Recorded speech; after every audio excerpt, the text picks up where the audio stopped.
Nagpanggap na isang ordinaryong panauhin ang may-ari ng hotel noong gabing iyon upang matuklasan kung sino ang tahimik na nagnanakaw sa kanyang ari-arian. Ang kamadora sa ikawalong palapag ay sumagot sa isang tawag na basag ang boses at sa loob ng kulang sa 1 minuto, naunawaan ng lalaking nakakrus ang mabisig na hindi ang babaeng ito ang magnanakaw.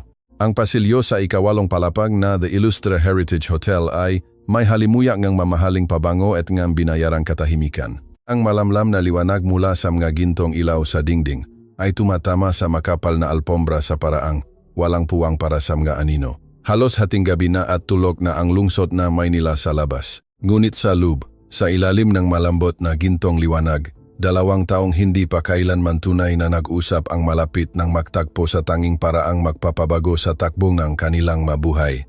Si Maximiliano Max Illustre Yeroxas, ang nag-isang may-ari ng tanyak na Illustre Hotel Group, ay mahigit 1 oras nang nakasandal sa dulo ng pasilyo. Nakasuot siya ngang simpleng damit, walang mamahaling orasan, at walang anumang magpapakita ngang kanyang yaman. Sinumang dumaan doon ay mapagkakamalan siyang isang panauhing hindi makatulog at lumabas lamang upang magunat ng mabinti. At iyon mismo ang kanyang layunin. Ilang linggo niyang pinlano ang gabing ito. Dumating siya sa hotel gamit ang pekeng pangalan. Nanuluyan siya sa isang suite sa ikapitong palapag, sa ilalim mismo ng executive floor. Mag-isa siyang naghapunan sa restauran. Umorder siya ng room service. Tahimik niyang pinagmasdan ang bawat mukhang dumaan sa kanyang paningin. Nang hindi nalalaman ng maito na sila ay sinusuri ng lalaking ang apelido ay nakaukit sa tansong plaka sa pasukan ng gusali. Mayroon siyang dahilan, isang luma at masakit na dahilan na nagpatigas sa kanyang puso. Isang tao siyang hindi nagtitiwala sa sarili niyang tauhan. Maraming taon na ang nakalilipas. Ang sarili niyang kapatid at kasosyo sa negosyo ay naglimas ng malaking bahagi ng kayamanan ng kanilang pamilya bago ito tumakas palabas ng bansa. Doon natutunan ni Maximiliano ang isang leksyon na hinding-hindi niya nalimutan. Ang magnanakaw ay palaging nakatira sa loob ng sarili mong bahay. At noong gabing iyon, matapos ang ilang buwang maliliit na kakulangan sa maulat pinansyal ng The Illustre Heritage Hotel ang pinakatampo, nahiyas ng kanyang korporasyon, nagpasya siyang gawin ang bagay na hindi gagawin ng sinumang matalinong negosyante. Ang mag-imbestiga ng personal ng walang sinasabihan, kahit na si Reynaldo Rey de Guzman, ang kanyang matagal ng general manager at itinuturing niyang kanang kamay sa loob ng maraming taon. Simple lang ang plano. Magpalipas nga 2 gabi sa paglalakad sa mga pasilyo bilang isang hindi kilalang panauhin. Masdan ang makilos nga mga empleyado at kilalanin ang nagtatraidor. Ang hindi alam ni Maximiliano habang nakasandal sa dingding na iyon ay mas malapit ang tunay na traidor sa kanya kaysa sa kanyang iniisip. At ang taong malapit na niyang makatagpo sa pasilyo, ang taong una niyang piniling bantayan sa kadahilan ng halos hindi na niya maalala, ay ang tanging tao sa palapag na iyon na magliligtas sa lahat ng bagay na akala niya ay nawala na sa kanya. Sa dulong ng pasilyo, bumukas ang isang pinto para sa mga kawani. Lumabas si Ligaya Santos Cruz habang nagtutulak ng kariton na may mga nakatuping tuwalya. Isang solong ina, matagal ng kamadora sa hotel na iyon. Isang babaeng may tahimik na mga kilos at matalas na memorya na nakatanda sa bawat detalye ng bawat silid na kanyang nililinis.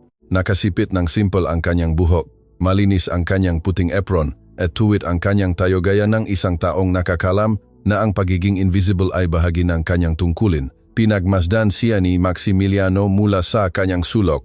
Itinala niya sa kanyang isip ang oras, ang direksyon ng hakbang nito, at ang silid kung saan ito huminto, ang Suite 814. May ipinapaalala sa kanya ang Suite 814. Ngunit hindi niya maalala kung ano. Kumatok ng 2 beses ng mahina si Ligaya. Nahintay siya, kumatok ulit, at pagkatapos ay ginamit ang kanyang master key upang pumasok, naiwan ng bahagyang nakabukas ang pinto. Narinig ni Maximiliano mula sa malayo ang mahinang boses ng isang matandang babay na bumati sa kamadora ng may pagmamahal na lampas sa pagiging profesional. Doña Meling, narito na po ang inyong tuwalya at ang gamot na ipinahabol ninyo sa reception kaninang hapon. Kumusta po ang pakiramdam ninyo ngayon? Ay, Ligaya, anak, pasok ka. Pasok ka, napakunot no si Maximiliano. Anak, hindi iyon bating ang isang panauhin sa isang empleyado. Iba iyon, bati iyon ng isang taong itinuturing na pamilya. Patagong inilabas ni Maximiliano ang kanyang cellphone mula sa bulsa, binuksan niya ang internal system ng hotel, kung saan mayroon siyang ganap na access mula sa kanyang pribadong telepono nang hindi nalalaman ng kanyang matauhan. Hinanap niya ang record ng Suite 814 at nang makita ito, naramdaman niyang tila may lumamig sa kanyang kalooban. Si Doña Imelda Meling Sebastian Feda de Alcantara, isang permanenteng panauhin. Maraming taon na siyang naninirahan sa suite na iyon, ngunit may kakaiba sa kanyang ulat isang bagay na hindi kailanman nabasa ni Maximiliano dahil hindi naman siya bumababasa, detalye nga bayarin ng permanenteng panauhin. Mag-ausapin iyon ng general manager na si Reynaldo. Ngunit ngayon, bigla itong kumislap sa screen ng kanyang telepono bilang isang tahimik na babala. Ang buwanang bayarin ni Doña Meling ay may mga singil na hindi tugma sa kanyang pamumuhay. Mas serbisyo sa spa na hindi naman niya ginamit, mamamahaling hapunan sa restauran sa mga oras na hindi naman siya bumababa, at mga bote na mamahaling alak na nainom sa mga silit na hindi naman sa kanya. Nanatiling nakatitig si Maximiliano sa screen. Ang account na iyon ay buwan-buwan ng pinapalobong ang mga pekeng singil, at bago pa man niya maproseso ang kanyang nakikita, may narinig pa siyang iba. Sa loob ng suite, bahagyang lumakas ang mahinang boses ni Doña Meling. Mula sa masayang pagbati, naging tuno ng pag-aalala ang boses nito. Anak, dumating na naman ang bill ko mula sa hotel. Alam mo ba kung ano ang nangyayari? Isang linggo na akong hindi lumalabas sa silid na ito. Anak, ngunit may mga singil sa mga bagay na hindi ko naman hiningi. Ano ang gagawin ko? Ligaya. Wala na akong mapakukunan ng pera. Nakaroon ng katahimikan. Pagkatapos ay sumagot si Ligaya ng napakahina kaya kailangang humakbang ng 2 beses ni Maximiliano sa pasilyo upang marinig ito. Doña Meling, huwag po kayong mag-alala. Alamin ko po ngayong gabi ang nangyayari. Ipinapangako ko. Ngunit pakiusap, huwag po kayong pipirma sa anuman hanggang sa makausap tayong muli. At kung may kumatok man sa inyong pinto sa hindi oras, huwag ninyong bubuksan. Naririnig ninyo po ako. Ligaya, anak. Ano ba ang nangyayari sa hotel na ito? Doña Meling, hindi ko pa po masasabi sa inyo ngayon, ngunit magtiwala po kayo sa akin. Tulad ng laging pagtitiwala ninyo. Napasa po si Maximiliano sa kanyang cellphone. Umakyat ang dugo sa kanyang sentido, tulad ng laging pagtitiwala ninyo. Ang masalitang iyon ay may bigat na hindi pa niya lubos na maunawaan. Lumabas si Ligaya sa suite, maingat na isinara ang pinto, at sandaling isinalalay ang kanyang sa kahoy. Mula sa dulo ng pasilyo, nakita ni Maximiliano ang kilos na iyon. Huminga ng malalim ang kamadora. Pagkatapos ay tumuwid siya tayo, hinawakan ang kariton, at nagsimulang maglakad patungo sa pinto ng mga kawani. Ngunit bago siya nakarating sa elevator, tumunog ang kanyang cellphone, isang mahinang tunog sa loob ng bulsa ang kanyang apron. Mabilis itong inilabas ni Ligaya, tinignan ang screen at nang makita kung sino ang tumatawag, tila nagbago ang buong tindi ng kanyang katawan. Napansin ito ni Maximiliano, nakita niya kung paano nanigas ang mabalikat kang babae, kung paano humawak ang bakanteng kamay nito sa dingding upang suportahan ang sarili, at kung paano naging mabilis at mababaw ang pahinga nito. Sumagot siya. Hello? Opo. Opo. Ako po ito. Opo. Sandaling huminto. Ano po? Paano pong nangyari iyon? Pero Doc, hindi po maaari iyan. Binayaran ko po ang reseta 2 araw na ang nakalipas. Iniwan ko po ang resibo sa counter ng parmasya. Ako.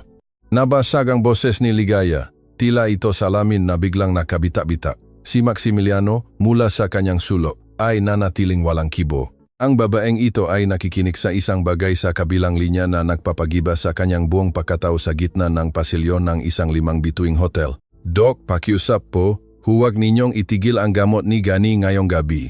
Pupunta po ako sa parmasya bukas ang madaling araw. Nangangako po ako, pupunta ako, pero huwag ninyo muna pong itigil, pakiusap. Isa pang mahabang katahimikan. Magkano po? Huminto muli. Magkano po ba talaga? At doon, si Ligaya Santos Cruz, ang babaeng naging anino lamang sa palapag na iyon sa loob ng maraming taon, ay sumandal sa dingding ng pasilyo at dahan-dahang napaupo sa sahig. Hawak pa rin ang cellphone sa kanyang tainga habang ang mata ay punong luhang pilit niyang hindi pinalalabas. Doc, nangangako po ako, pupunta ako bukas. Bukas na bukas po, huwag ninyo lang pong itigil ang gamot niya ngayong gabi. Inibaba niya ang tawag. Nanatili siyang nakaupo sa sahig, Tinakpan ang kanyang bibig gamit ang kamay upang hindi lumiha ng ingay at nang iangat niya ang kanyang tingin, nakita niya sa dulong pasilyo ang isang hindi kilalang panauhin na nakatitig sa kanya habang nakakrus ang ngabisik. Mabilis na tumayo si Ligaya.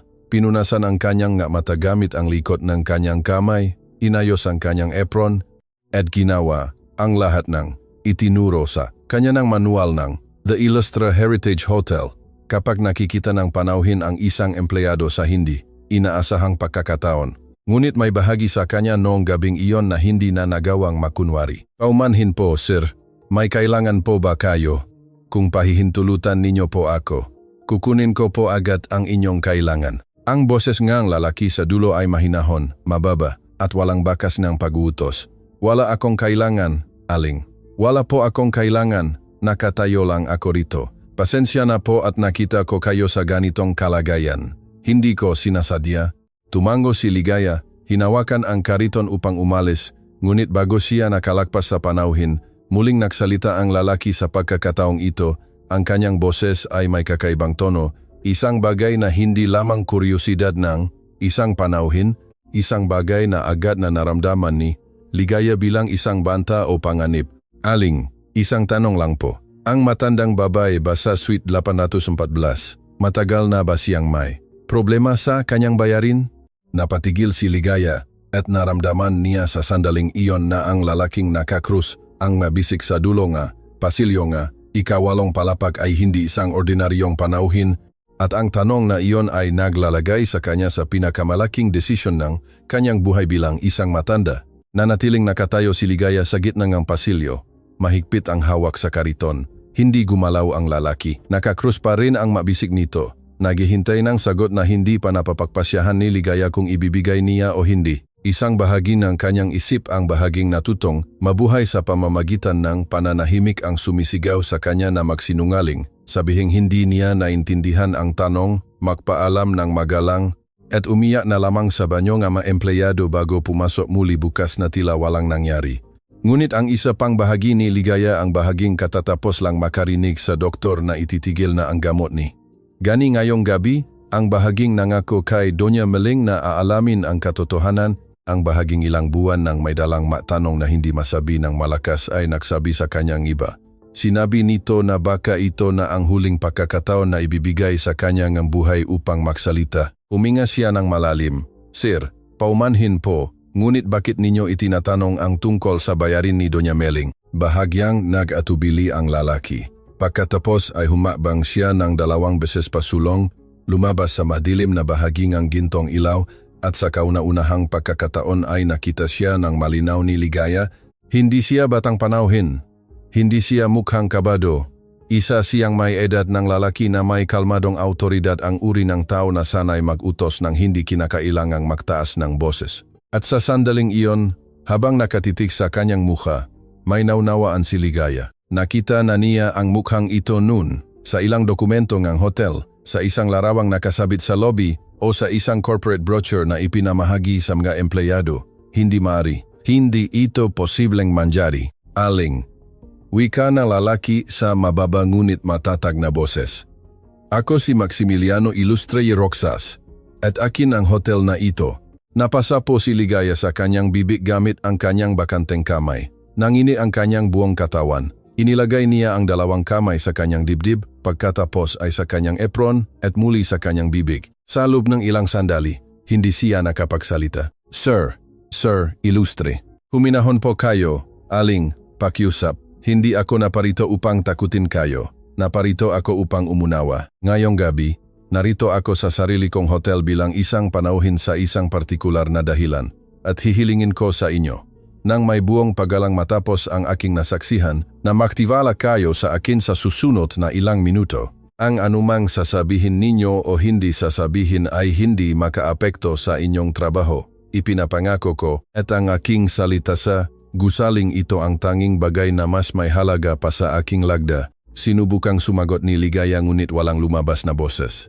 Tumango na lamang siya. Nagpatuloy sa pagsasalita si Maximiliano sa parehong kalmadong tono. Narinig ko ang bahaging ang inyong tawag sa doktor. Hindi ko sinasadyang makinig, ngunit narinig ko ito. At bago ninyo itanong kung bakit mahalaga sa isang taong tulad ko ang nangyayari sa isang empleyado ng king hotel, sasagutin ko na kayo.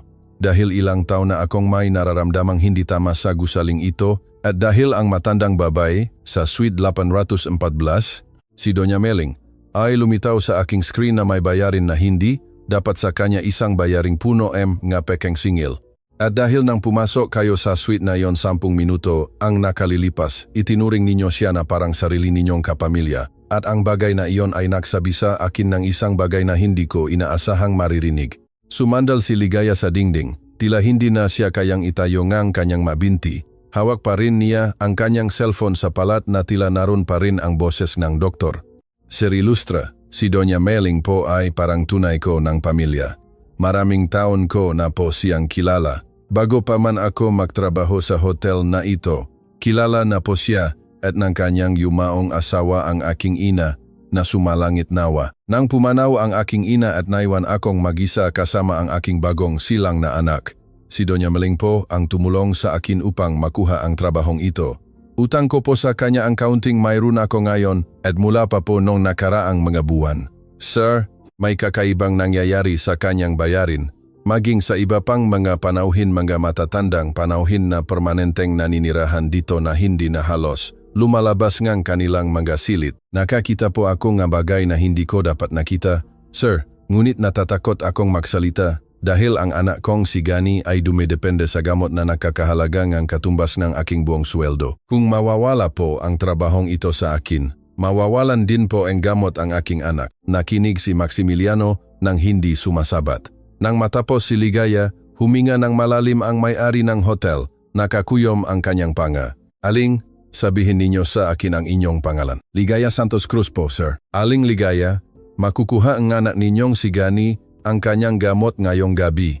Huwag ninyong itanong kung paano, magtiwala lang kayo. At simula sa sandaling ito, ang batang iyan ay makakaroon ng kanyang gamot buwan-buwan habang kailangan niya ito, nang hindi ninyo kailanman kailangang magmakaawa muli sa isang doktor na huwag itong itigil. Mangyayari ito sa pamamagitan ng corporate foundation ng aking kumpanya na inilalaan para sa mga nangangailangan na hindi kailanman inalok sa inyo dahil walang sinuman sa aking pamunuan ang nag-isip na mahalaga itong sabihin sa inyo. Napasapo si Ligaya sa kanyang mukha gamit ang dalawang kamay. Patuloy na umagos ang kanyang maluha nang hindi niya mapigilan. Hindi ito maingay na pag-iyak. Ito ay isang tahimik, luma, at matagal ng kinikilang pag-iyak ng isang babaeng sa wakas ay nakatanggap ng tulong na hindi niya inaasahang darating, ngunit hindi hinayaan ni Maximiliano na malunot siya sa emosyon. Nagsalita ito ng may malumanay ngunit matatag na tinig, batit na hindi pa ito ang oras upang magpahinga. Aling Ligaya, kailangan kong malaman ang lahat mula sa inyo, ngunit bago iyon, kailangan kong sagutin ninyo ang isang bagay ng may buong katapatan. Kahit na tila mapanganib ang sagot. Opo, sir. Sino sa hotel na ito ang nautos sa inyo tungkol sa mga silit na mga permanenteng panauhin? Sino ang taong lumalagda sa mga transaksyon sa bayarin ni Doña Meling at ng iba pang matatandang panauhin na inyong nabanggit? Napalunok si Ligaya. Alam niyang ang pagsasabing ang pangalang iyon ng malakas sa harap ng may-ari ng hotel sa pasilyo ng ikawalong palapag sa oras na halos hating gabi na ay maaring magdulot ng pakawala ng lahat ng kanyang pinahirapan. Ngunit alam din niya nang may bagong kalinawan na ang pananahimik ay may mas masakit na kapalit. Sinabi niya ito, si Sir Reynaldo de Guzman po. Sir, ang general manager ng hotel na ito. Hindi gumalaw si Maximiliano Ilustra Iroxas. Hindi siya kumurap, walang anumang emosyon sa kanyang mukha, ngunit sa kanyang lub, naramdaman niyang tila gumuho sa isang sandali ang 20 taon ng bulag na pagtitiwala. Si Reynaldo ang lalaking itinuturing niyang kanang kamay bago pa man niya manahin ang kumpanya, ang lalaking kasama ang kanyang ama sa pagtatatag ng unang hotel ng pamilya, ang ninong ng kanyang panganay na anak, ang lalaking hindi niya kailanman inilagay sa listahan ng mapinaghihinalaan sa kanyang pinakamadidilim na hinala. Siya pala, Aling Ligaya, wika ni Maximiliano sa paos at nagbagong boses. Kailangan kong huwag kayong dumaan sa pangunahing pinto sa inyong pag-uwi ngayong gabi. Kunin ninyo ang inyong gagamit sa locker room nga empleyado nang hindi dumadaan sa opisina ng pamunuan. At kailangan kong pumunta kayo bukas ng madaling araw sa address na ipadadala ko sa inyong cellphone ngayon din May maghihintay sa inyo run, isang abogada na pinagkakatiwalaan ko. Ang pangalan niya ay Ati, Clarissa Jose Sison. Sasabihin ninyo sa kanya ang lahat ng sinabi ninyo sa akin ngayon at higit pa run. Naintindihan ninyo po ba? Naintindihan ko po, sir. Isang huling bagay. Ano po yon, sir? Si Mang Aurelio, ang matandang konsyerge sa lobby. Kilala ninyo ba siya? Tumango si Ligaya. May maalam si Mang Aurelio na hindi niya kailanman sinabi sa sinuman. Kung may tiwala kayo sa kanya, sabihin ninyo sa kanya ngayong gabi bago kayo umalis ng gusali na gusto nang makita ni Ilustre ang kanyang itinatago. Iyan lamang, gusto nang makita ni Ilustre ang kanyang itinatago. Maintindihan niya yon. Tumango muli si Ligaya habang basa pa rin ang kanyang mamata.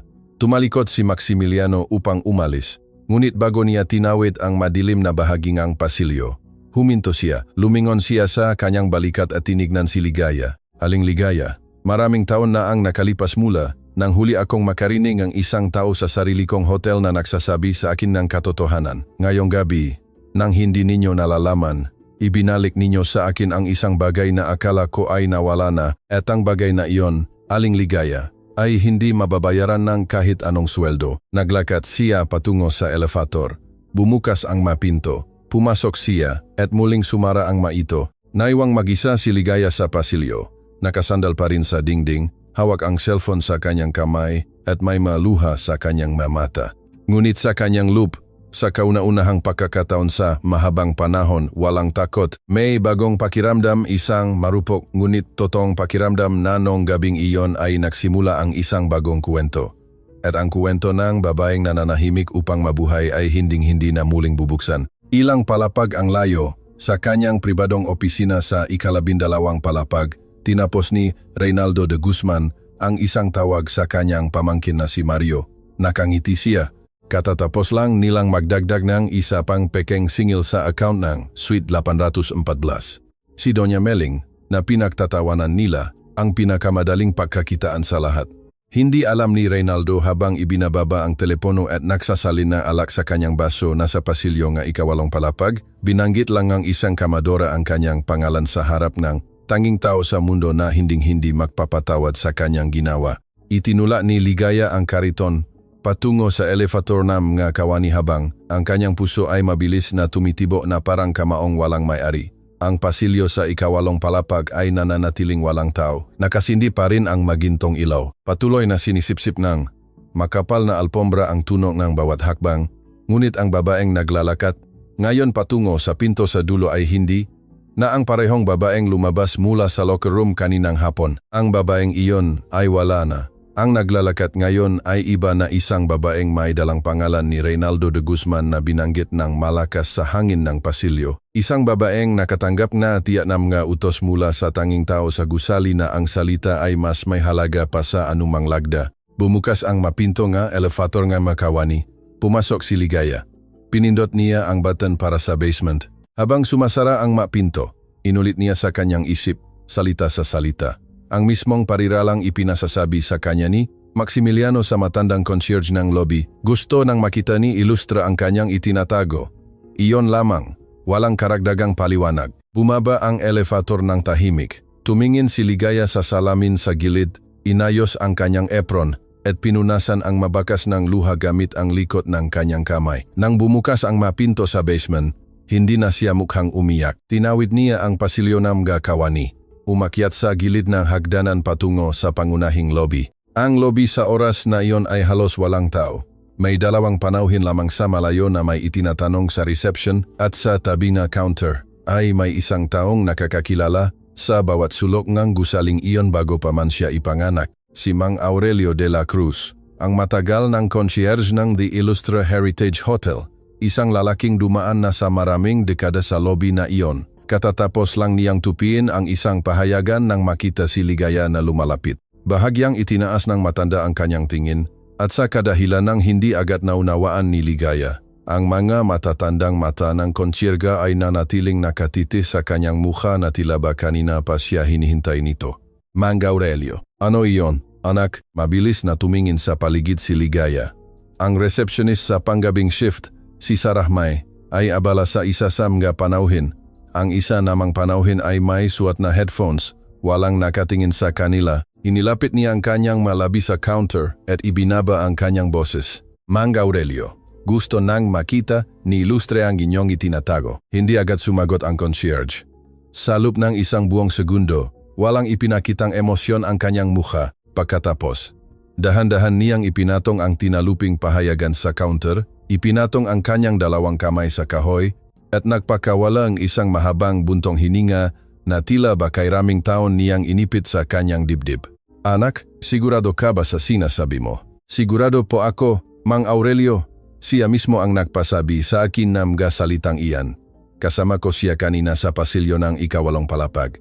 May mga nangyari ron, Mang Aurelio. Mga bagay na hindi ko masasabi sa inyo rito. Tumango ang concierge. Dinukot niya ang kanyang puting panyo mula sa bulsa ng kanyang Amerikana. Binuksan ito at pinunasan ang kanyang noo sa isang tahimik na kilos. Nang muling tumingin kay Ligaya, may halong ginhawa at pagod sa kanyang mga mata na hindi na sinubukang alamin ng kamadora. Higit 15 taon ko nang hinihintay ang nga salitang iyan, anak. Naramdaman ni Ligaya ang tila malamig na hangin na dumaan sa kanyang likod. Ang sagot na iyon ay nagsasabi sa kanya, nang walang paliwanag, na matagal nang may hinala ang matandang concierge kaysa sa kanyang inakala, at siya rin ay naghihintay sa isang gabing tulad nito. Mang Aurelio, alam ninyo po ba? Wala akong alam, anak. Ang tungkulin ko lang ay magtago. Ang trabaho ko ay magtago. Ang mabagay na itinutago ang isang matandang concierge sa kanyang drawer sa bahay ay walang nakahanap. At iyon mismo ang dahilan kung bakit balang araw magagamit ito. Bahagyang sumenyas si Mang Aurelio gamit ang kamay upang paalisin na si Ligaya. Sinabi niya sa mababang boses bago ito lumayo sa counter, umuwi ka na ng mapayapa, anak. Ako na ang bahala rito sa akin. At pakiabot na lamang ang aking pasasalamat kay Sir Ilustre sa pagtitiwala niya sa matandang ito matapos ang maraming taon na wala siyang pinakakatiwalaan halos. Tumango si Ligaya at umalis. Kinuha niya ang kanyang nga gamit sa locker room ng nga empleyado nang hindi dumadaan sa opisina ng pamunuan.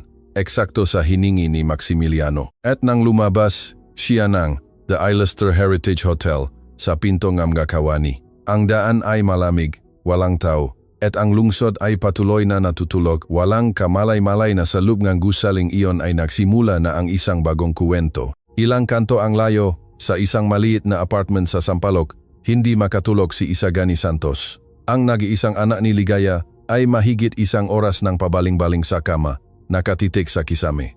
Ang malamlam na liwanag mula sa poste sa daan ay pumapasok sa pagitan ng mga bintana at lumiliha ng mga guhit sa dingding. Alam ni Gani na ang kanyang ina ay nasa panggabing shift sa hotel. Karaniwan na iyon. Ang hindi karaniwan ay ang kakaibang pagod na nararamdaman niya sa kanyang dibdib noong gabing iyon, isang bagong pakiramdam na hindi niya may paliwanag, ngunit alam niyang hudyat na ang kanyang ina ay darating na may dalang pagbabago. Sa tabi niya, sa ibabaw ng maliit na mesa, ang lalagyan ng kanyang gamot ay halos walang laman na. Alam ni Gani kung ilang tableta na lamang ang natitira. Alam niya ito dahil natutunan niya mula pa sa kanyang kabataan na bilangin ang mga bagay na nagpapanatili sa kanyang buhay. 4 na tableta, 2 para sa susunod na araw, 2 para sa kasunod. Pagkatapos niyon, wala na. Depende na yon sa kanyang ina. At ang kanyang ina nung gabing iyon ay patay ang cellphone. Hindi rin iyon karaniwan. Bumangon ang binate, naupo sa gilid ng kama, at matagal na tinitigan ang lalagyan ng gamot. Pagkatapos ay kinuha niya ang kanyang cellphone. Tinawagan ang kanyang ina. Tumunog ito. Nang tumunog hanggang sa wakas, ay sumagot si Ligaya na mas basag ang boses kaysa sa karaniwan. Anak, ma, hindi ka sumasagot kanina. Nasaan ka? Pauwi na ako. Anak, katatapos ko lang. Gabi na para sa uwian mo, ma. Nakaroon ng katahimikan sa kabilang linya, isang katahimikan na alam ni Gani na ginagawa ang kanyang ina kapag nagpapasya kung gaano karami ang sasabihin at kung gaano karami ang itatago. Ma, may nangyari ba? Maraming nangyari. Anak, mabuti o masama? Isa pang katahimikan. At pagkatapos ay isang sagot na hindi pa kailanman narinig na binate mula sa bibig ng kanyang ina ng may ganoong kalmado. Anak, hindi ko palubos na alam. Ngunit may nangyari sa akin ngayong gabi na magpapabago sa maraming bagay. Hindi kita pagsisinungalingan, ngunit hindi ko rin kayang sabihin ang lahat sa telepono. Sasabihin ko sa iyo pag-uwi ko. Oh, ma, tinanggal ka ba sa trabaho? Hindi, anak. Sa katunayan, kabaliktaran. Sa tingin ko, ngayon ang unang araw sa loop ng maraming taon na may nakakita sa akin ng tunay sa hotel na iyon. Napasa po si Gani sa kanyang mukha gamit ang bakanteng kamay. Hindi niya alam ang isasagot. Ang pangungusap na iyon ay may bigat na hindi pa pinayagan ng kanyang ina na pasanin niya noon may nakakita sa akin ng tunay. Kairaming taon nega pagiging anino, kairaming taon na naramdaman niya nang hindi niya masabi na itinuturing nega mundo ang kanyang ina na tila ba hindi ito umiral. Umuwi ka na agad. Pauwi na ako, anak. Inibaba ng binate ang tawag. Tumayo mula sa kama. Naglakad patungo sa kusina. Nagsalin ng isang basong tubig. At habang umiinom sa gitna ng tahimik na gabi, may narinig siyang tunog sa pinto ng apartment na hindi angkop sa ganung oras. Tatlong matitigas na kumatok mabagal. May agwat tulad ng kumatok ngang isang taong alam na alam kung aling pinto ang kanyang pinupuntahan. Nanatiling walang kibo si Gani. Papawi pa lamang ang kanyang ina at walang sinumang may dahilan upang kumatok sa kanilang pinto sa ganoong oras. Dahan-dahan siyang naglakad patungo sa silip ng pinto. Sumilip at nakita ang isang lalaking hindi pa niya kailanman nakita sa kanyang buhay. Naka-Amerikano ito, may dalang backpack at may tindig ng isang taong may partikular na hinahanap. Kumatok muli ang lalaki ng 3 beses, eksaktong katulad ng nauna, at nagsalita ito sa boses na dumaan sa siwang ng pinto. Pamilya Santos Cruz, galing po ako sa Pradel Vasquez Laboratories. May dala po akong urgent delivery. May utos po sa aking huwag umalis hanggat hindi ito natatanggap. Napasa po si Gani sa kanyang dibdib. Ang Pradel Vasquez Laboratories ang gumagawa ng kanyang gamot, ang gamot na sinabi ng doktor ilang oras pa lamang ang nakalilipas na ititigil na at sa ganoong oras, walang laboratorio ang naghahatid ng gamot ng personal. Samantala, sa isang kanto sa Maynila, naglalakad si Maximiliano Ilustre y Roxas habang hawak ang kanyang cellphone sa kanyang tainga. Nagsasalita siya sa mababa ngunit matatag na boses. Clara, kailangan mong ihanda ang lahat para bukas ng umaga. Darating sa opisina mo ang isang babaeng nagngangalang Ligaya Santos Cruz. Siya ang ating pinakamahusay na saksi. Gusto kong tratuhin mo siya na parang isa siyang senior consultant ng kumpanya. Narinig mo ba ako? Parang senior consultant, hindi parang simpleng empleyado. Sa kabilang linya, si Ate, Clarissa Jose Sison, ang pinuno ni Internal Audit ni Ilustre Hotel Group, isang babaeng may matalas na isip na kinuha ni Maximiliano Buwan na ang nakalipas para sa mga ganitong sitwasyon ay nakikini ng may buong konsentrasyon. Max, ano ba ang kasalukuyang trabaho ng babaeng ito? Nagkaroon ng maikling katahimikan sa kabilang linya. Kamadora, Clara. Kumuha ng 2 segundo si Clara bago sumagot. At nang gawin niya ito, walang bakas ng gulat sa kanyang boses. Naintindihan ko, Max. Tatanggapin ko siya na parang isang senior consultant. Mayroon pa ba? Tawagan mo ngayon din ang Corporate Foundation upang ilabas ang Emergency Medical Fund. Ngayong gabi mismo, may isang binate na nagnanggalang si Gani Santos na nangangailangan ng agarang gamot. Igalaw mo ang lahat ng makakaya. Ipadala agad ng Pradel Vasquez Laboratories ang gamot ngayong gabi ng walang pakialam sa oras. At ang bayad ay direktang ibawas sa corporate account, hindi sa account ng hotel. Sa anumang paraan, huwag mong ipapaalam sa pamunuan ng The Ilustre Heritage Hotel ang tungkol sa pagkilos na ito. Narinig mo ba ako, Clara? Sa anumang paraan, narinig kita. Gagawin ko na ngayon. Ibinaba ni Maximiliano ang tawag at nagpatuloy sa paglalakad. Ang lungsod sa kanyang paligid ay tila naging isang lugar na hindi niya lubos na kontrolado, ngunit sa unang pagkakataon sa loob ng maraming taon, naramdaman niyang mayroon pang mga bagay na maaari niyang isalba. Sa apartment ng pamilya Santos Cruz, binuksan ni Gani ang pinto ngunit hindi inalis ang kadena. Bahagyang yumuko ang lalaking naka-Amerikano bilang pagalang. Hawak nito ang isang selyadong sobre sa isang kamay at isang maliit na pinalalamig na kahon sa kabila. Paumangin po sa oras, Binachi. May utos po sa aking huwag ibigay ang package na ito sa sinuman maliban sa pasyentyo sa malapit na kapamilya nito. Ito po ay gamot na kailangang inumin ng walang hinto. Tinawagan po namin ang inyong ina ngunit hindi sumasagot, kaya dinala na po namin ng direkta rito. Kung pipirmahan ninyo po ang resibo, iwan ko na po ito rito at alis na ako. Tiningnan ni Gani ang ibabaw ng sobra. Sa pangalan ng nagpadala, Nakasulat sa malilinaw na titik, Ilustre Corporate Foundation, Social Emergency Unit. Naramdaman ng binate na tila umikot ang kanyang mundo. Ang Ilustre, ang malaking kumpanya ng hotel kung saan nagtatrabaho ang kanyang ina, ang kumpanyang inisip niya sa loob ng maraming taon bilang isang malamig na gusali sa kabilang bahagi ng lungsod, kung saan walang nakakaalam na umiral ang kanyang ina. At mula sa mismong kumpanyang iyon, noong gabing iyon, dumating sa kanilang pinto ang isang package ng gamot na may nakasulat na pangalan ng kanyang ina sa tabi. Pumirma si Gani sa resibo habang nangangatal pa rin ang kanyang kamay. Ibinigay ngang tauhan ng laboratorio ang pinalalamig na package, yumuko ng bahagya bilang pagalang at umalis ng walang sinasabi. Isinara ng binate ang pinto. Nanatiling nakatayo sa pasilyo ng apartment hawak ang package. Maingat niya itong binuksan. Sa loob, maayos na nakalagay ang gamot na kakailanganin niya para sa susunod na mga buwan. At kasamang gamot, may isang maliit na card na may nakasulat na mensahe. Upang walang anak ang dumidepende muli sa pananahimik ng kanyang ina, tatlong beses na binasa ni Gani ang card at habang yakap ito sa kanyang dibdib, narinig niya ang paikot ng susing ang kanyang ina sa pinto. Pumasok si Ligaya sa apartment. May bakas ng pagod ang kanyang, manggamata isang mukha ng isang gabing tila tumagal ng 100 taon. Ngunit nang makita niya ang kanyang anak na nakatayo sa gitna ng pasilyo hawak ang kahon ng gamot at ang card sa kanyang palat, nalaman niya nang hindi nagtatanong na may nagbago na sa kanilang tahanan magpakailanman.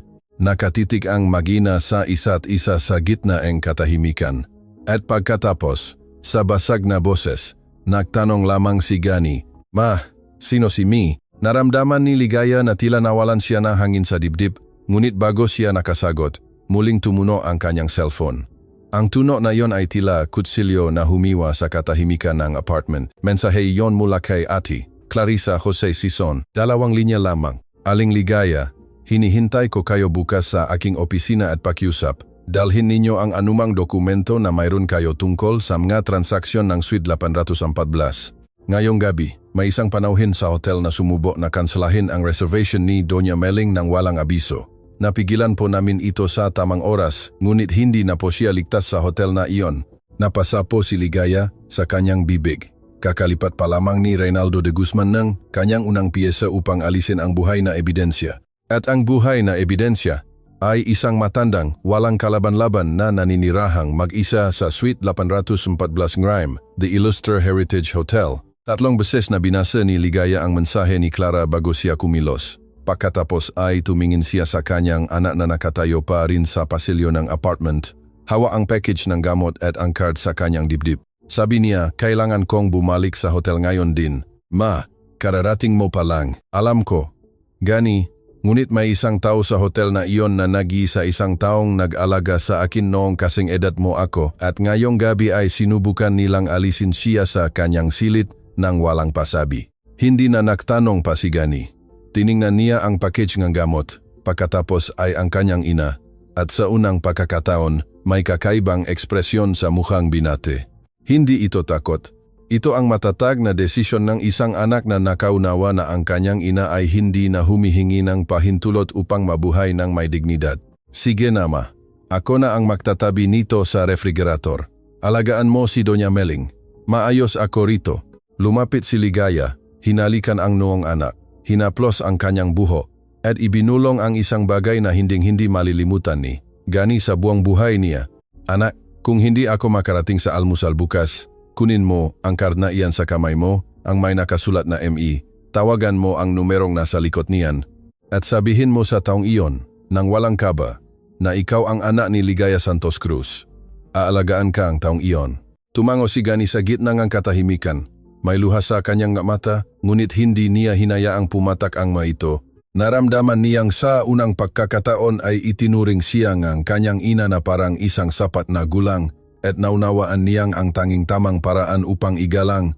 Iyon ay ang tumindig ng may katatagan. Lumabas si Ligaya sa apartment. Ang The Ilustre Heritage Hotel sa oras na iyon ay tila iba ng gusali. Ang pangunahing lobby ay patay na ang kalahati ng mga ilaw. Si Sarah May, ang receptionist sa panggabing shift, ay tumingin nang makita si Ligaya na pumapasok sa pinto ng mga kawani. Sa mukha ng kamadora, agad naunawaan ni Sarah May na may malaking bagay na nangyayari sa gusali. Tinawid ni Ligaya ang lobby ng hindi bumabati, sumakay sa elevator ng mga kawani, at umakyat sa ikawalong palapag. Nang bumukas ang makinto, iba na ang pasilyo. May dalawang lalaki mula sa seguridad na nakatayo sa harap kang pinto ngang suite 814. Ang isa sa kanila ay isang batang guwardiya na bihirang makita ni Ligaya, may bakas ng kaba sa mukha. Ang isa naman ay isang mas may edad ng lalaki, may kalmadong tindig na hindi pa niya kailanman nakita sa gusaling iyon. Lumapit si Ligaya. Humakbang ang batang guwardiya at hinarang ang kanyang daan. Kamadora, ang silid na ito ay nasa ilalim no kontrol no seguridad. Utos po no he pamunuan. Bawal pumasok. At ang panauhin, si Doña Meling. Maayos ba ang kalagayan niya? Ang panauhin ay inililipat sa ibang ari-arian ng kumpanya dahil sa mga dahilang administratibo. Kasalukuyan na siyang inaabisuhan. Naramdaman ni Ligaya ang pag-akyat ng dugo sa kanyang mukha. Inililipat ng sino sa ganitong oras ng gabi? Nagatubili ang batang guwardiya. Sasagot na sana ito ngunit bago pa man ito makapagsalita, ang mas may edad na lalaki ang may kalmadong tindig ay humakbang pasulong at nagsalita sa unang pagkakataon. Aling Santos Cruz, ako si Danilo Dan Perez. Ako ang bagong pinuno ng panggabing seguridad ng Ilustre Hotel Group. Dumating ako rito 40 minuto ang nakalipas sa direktang utos ni Sir Ilustre. Ang silid na ito ay hindi na nasa ilalim ng kontrol ang pamunuan ng hotel.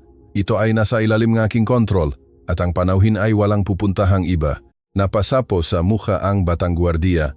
Lumingon sa kanya si Danilo ng may profesional na kalmado. Maari ka nang bumalik sa iyong pwesto sa lobby.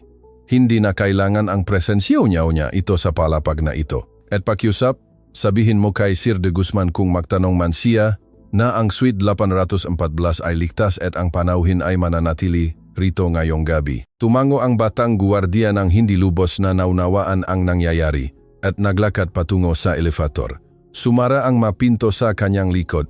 Tiningnan ni Danilo si Ligaya ng may pagalang. Aling Ligaya, malinaw ang utos sa akin ni Sir Ilustre. Mayroon kayong malayang access sa suite na ito. Alam na ni Doña Meling ang nangyari. Mayos ang kalagayan niya at hinihintay kayo. Tumango si Ligaya. Inayos niya ang kanyang apron, lumapit sa pinto, at kumatok ng mahina gamit ang kanyang madaliri. Doña Meling, ako po ito. Agad na sumagot ang mahinang boses sa kabilang linya. Pasok ka, anak, pasok ka, sa loob ng suite. Si Doña Meling Alcantara ay nakaupo sa sofa sa sala. May kumot sa kanyang mabinti at may hawa na tasa ang tiyasa. Nakaayos ng maayos ang kanyang puting buho sa kabila ng oras. Nang makita si Ligaya, inabot nito ang kanyang bakanteng kamay ng may kalmadong dignidad ng isang lumang may kaya. Halika, anak, maupo ka rito sa tabi ko. Naupo si Ligaya sa gilid ng sofa, hinawakan ang kamay ng matanda. Ang makamay ni Doña Meling ay manipis, malamig, at luma, tulad ng papel na matagal nang nakatago sa isang kahon. Doña Meling, may ginawa ba sila sa inyo? Hindi anak, wala silang ginawa sa akin. Dumating ang ilang lalaki mula sa hotel kanina. Sabi nila kailangan ko raw lumipat sa ibang hotel ng kumpanya para raw sa aking kabutihan. Sabi ko hindi. Sabi ko rito ang aking tahanan. Maraming taon na ako rito at kung gusto nila akong paalisin, kailangan muna nilang tawagan ang aking abogado. Nakatinginan sila sandali. At pagkatapos ay dumating ang bagong pinuno ngang seguridad ang nasa pasilyo. Pinalayas sila at umalis naman sila, anak. Walang reklamo. Tulad ng mga asong nakatanggap na utos mula sa bagong amo. Napasapo si Ligaya sa kanyang bibig. Ang matandang babae na matalas pa rin ang isip sa kabila na edad ay maisang hinarang ang unang paatake ni Reynaldo at nakakuha ng sapat na oras upang maprotektahan siya ng sistema ni Maximiliano. Doña Meling, may mga bagay po akong kailangang sabihin sa inyo ngayong gabi, mabagay na hindi ko masabi sa inyo noon. Mga bagay na nangyayari sa hotel na ito sa loob ng ilang buwan na hindi ko nabanggit dahil natatakot ako. Ana, alam ko na, inangat ni Ligaya ang kanyang ulo sa gulat. Ano pong ibig ninyong sabihin? Alam ko na, Ligaya, hindi ang lahat ng detalye, ngunit marami akong alam. Ang isang matandang matagal nang nananatili sa isang lugar, anak, ay nakakakita ng maraming bagay. At kahit hindi ko naiintindihan ang mga numero sa aking mga bill, naiintindihan ko kapag iba ang tingin sa aking ng isang general manager. Matagal na akong may hinala kay Reynaldo, ngunit dahil mag-isip lang ako, wala akong magawa. At dahil may hinala ka rin, anak, nakikita ko sa mukha mo tuwing pumapasok kasasilid na ito. Ang tanging magagawa ko lang ay mahintay na ibigay sa iyong buhay ang isang araw tulad ng ngayon. Naramdaman ni Ligaya ang muling pakpuno ng luha sa kanyang mamata. Doña Meling, bakit hindi ninyo kailanman sinabi sa akin? Dahil may anak kang may sakit. Anak, at ayokong ako ang maging dahilan upang malagay sa panganib ang kabuhayan mo para sa batang iyan. Matanda na ako, Ligaya, nabuhay na ako. Ang anak mo ay nagsisimula pa lamang. Mas gusto ko pang umalis sa hotel na ito nang walang ingay kaysa makitang walang gamot si Gani.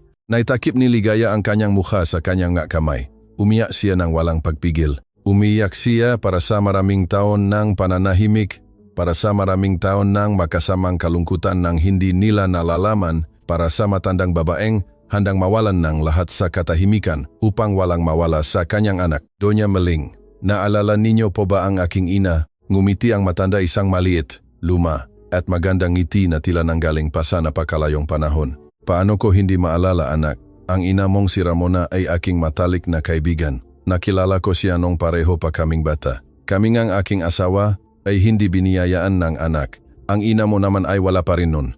Nang sa wakas ay dumating ka, sabi nga ina mo sa akin, Meling, ang batang ito ay magiging iyo rin tulad ng pagiging akin niya. At binuhat kita sa aking mabisig bago ang halos sinuman sa mundong ito. Nang pumanaw ang iyong ina, nangako ako sa tapat ng kanyang kama. Anak, nangako ako na habang ako ay nabubuhay, hinding-hindi ka mag-iisa. Kaya kita tinulungang makapasok sa hotel na ito. At kaya rin, anak, noong gabing gusto nila akong paalisin, ang tanging inisip ko ay, kung paalisin nila ako, mawawalan si Ligaya ng tanging taong nag-alaga sa kanya. Hindi nila ako mapapaalis. Tuluyan nang nanghina si Ligaya.